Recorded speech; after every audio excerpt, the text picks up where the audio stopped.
Við þurfum ofta að breyta mælieiningum í okkar fæi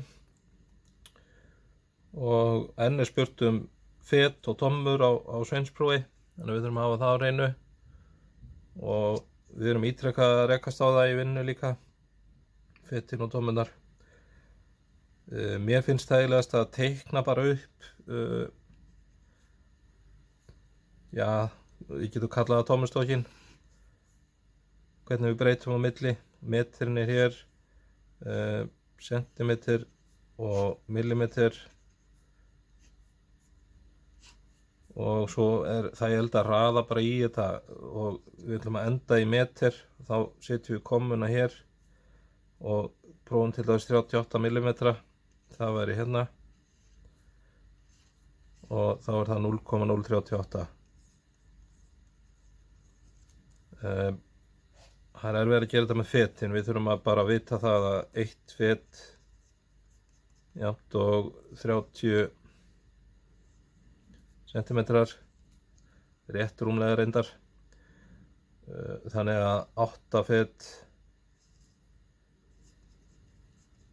það verður það jafnt og ef við breytum þessi í metra, það er 0,3 metrar, af því við ætlum endi í metrum, þá er það 8 sinnum 0,3 jafnt og 2,4 metrar. Það verður þá svarið hérna. 10 tommur, það er aftur og sama, við þurfum að vita að 1 tomma jafnt og 2,54 centimetrar, þannig að 10 tommur jafnt og 10 sinnum 2,54 sem gerir 25,4 centimetra. Þá þurfum við að raða því hérna inn, við ætlum að enda í metrum, sentimetrar, 25,4 verða þá 0,254 metrar. Uh, 6 fet,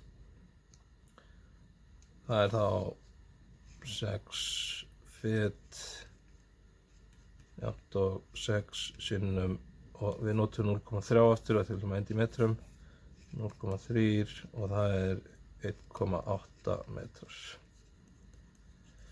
230 centimetrar, við rauðum því bara inn hérna, lengjum þetta hérna niður, þetta er að verða svolítið klúðuslegt hérna en það er bara hérna, það er 2,3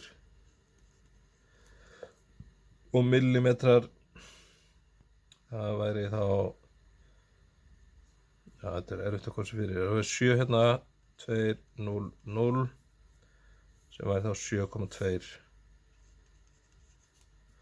Þannig að ef við getum lagt þetta á minnið hérna, þá er ekkert mál að raða inn í þetta. Muna bara að það er eitt bil hérna á milli.